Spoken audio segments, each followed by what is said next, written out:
na tilapia. This is the ingredients. Tilapia, and ampalaya, talong, sili, luya, asin, at suka. But you need to cut 3 parts yung tilapia. Cut diagonally lahat sila. Ampalaya, luya, talong, and I forgot, it's also garlic. And ito na yung isda. Hinati ko na. Ilalagay natin sa rice cooker. Pwede rin sa kaldero or sa kawali. If whatever available in your kitchen. Pero ako, nilagay ko sa rice cooker. So, ilalagay ko na. Yan. Ilalapat natin si ginger, si ampalaya. Lahat sila ilalapag mo dito.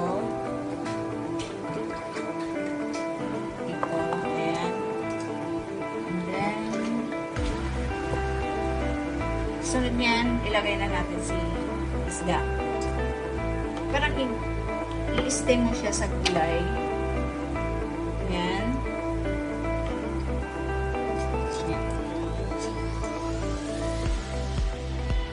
And sunod, lagay natin ng suka. Lagay natin si suka. Ayan si suka. Ayan.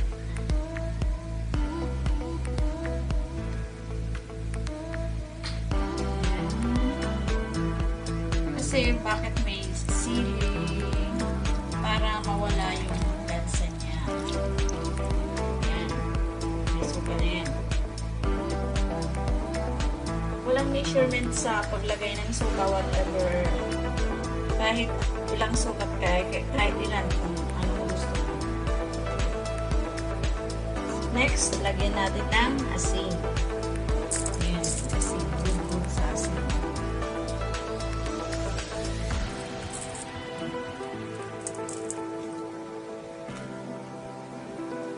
Sunod,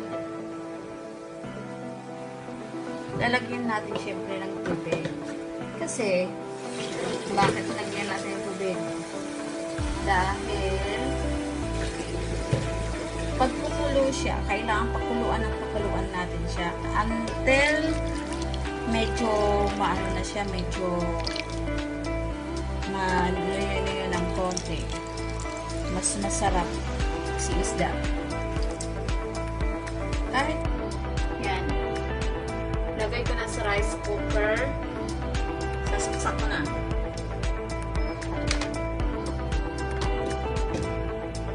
Mas maganda kasi si rice cooker dahil na matansya ko siya. Ayan siya. Ayan lang yan, pakuluan ng pakuluan. Ayan. Ayan, medyo sticky na ang sabaw niya. Pwede mo na siyang tanggalin yung saksakan ng rice cooker. Yan ang hitsura pag naluto na siya. Ayan na yung mga gulay. Yan ang hitsura niya. Yan. Hinaho ko na, lagay ko na sa plato. Ito na, luto na siya. Nilagay ko na sa plato. Ready to eat.